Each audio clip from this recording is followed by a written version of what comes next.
That's probably be a fairly short session because more diagrams than anything. Okay, so we have finished the if part of the equivalence proof, the equivalence between a regular expression that describes a given language and the NFA that recognizes that same language. So that regular expression and that NFA, given the same language, they are equivalent to each other. So you can go from one to the other and back again.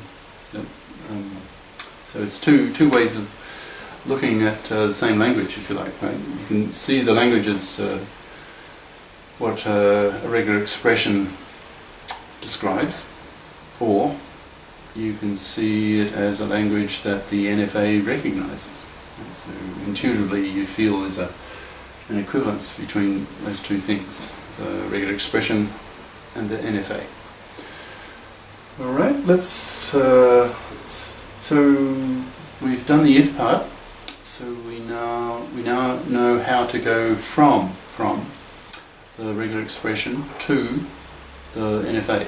In other words, from the regular expression to the machine, to the automaton. So we'll do two examples. So you'll start with a given regular expression, and then from that we will construct an NFA. Okay. So we start with a regular expression. Here's one.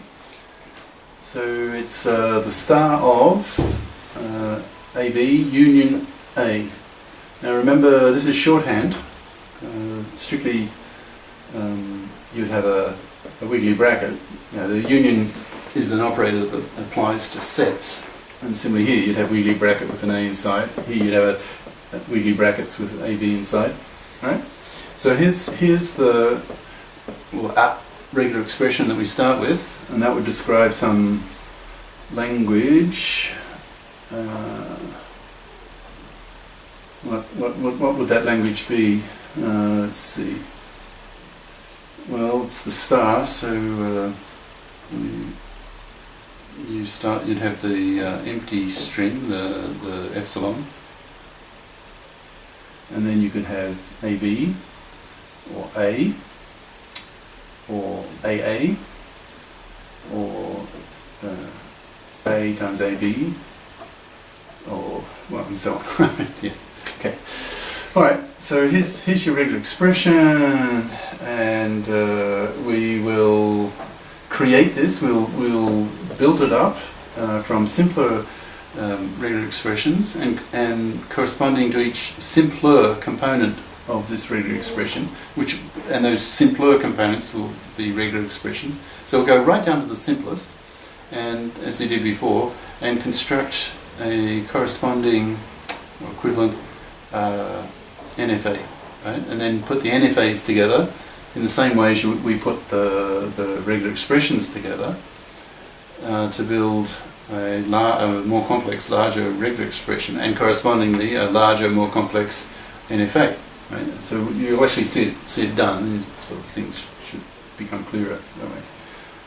All right. Okay. So this input symbol A. What's its? We did it just before. Right? Here's the corresponding NFA that corresponds to the input symbol A here, and so similarly B. So A and B are members.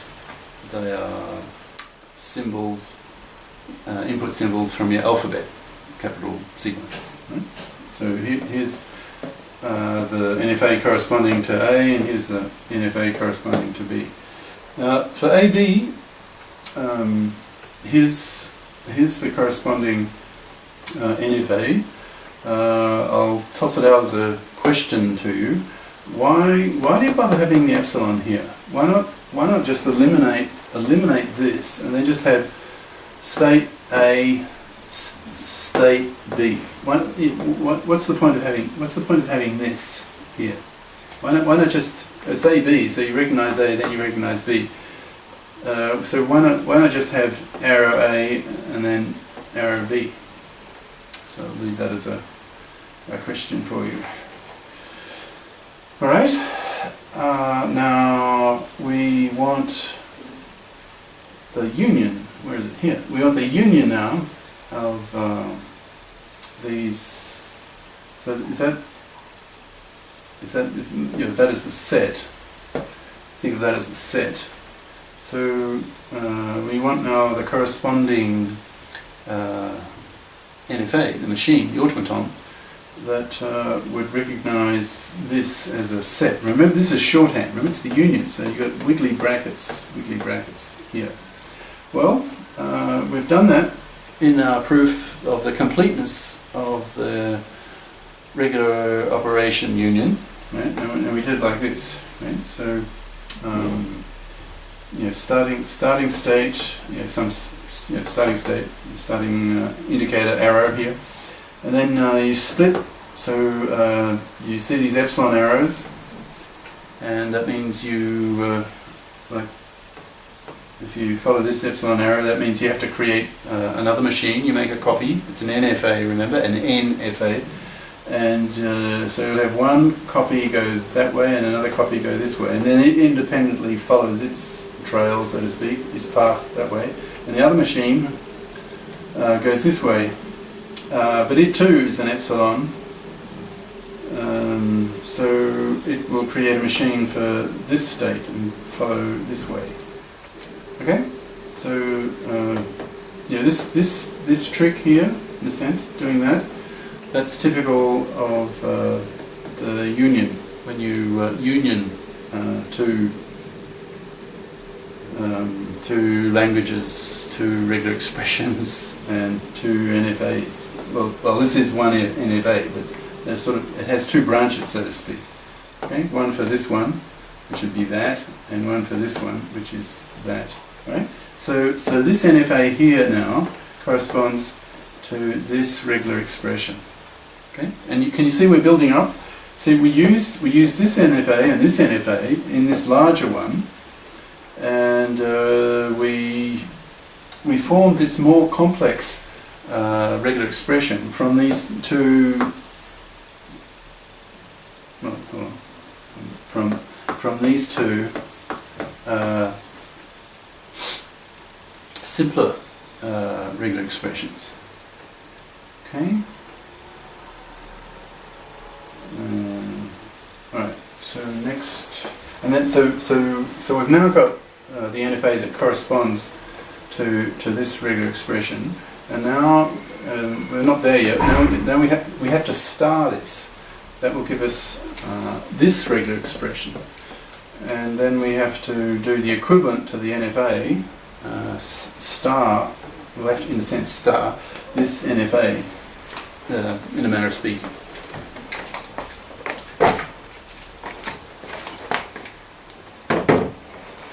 Right, well here it is. Now, can you remember how to construct an NFA that corresponds to the star of others? You loop back, you go back, well you can forget about that for a moment. That was just a complication, just in case. Now remember, the star of a set includes the empty string. So that's what this is for. Remember that from earlier sessions.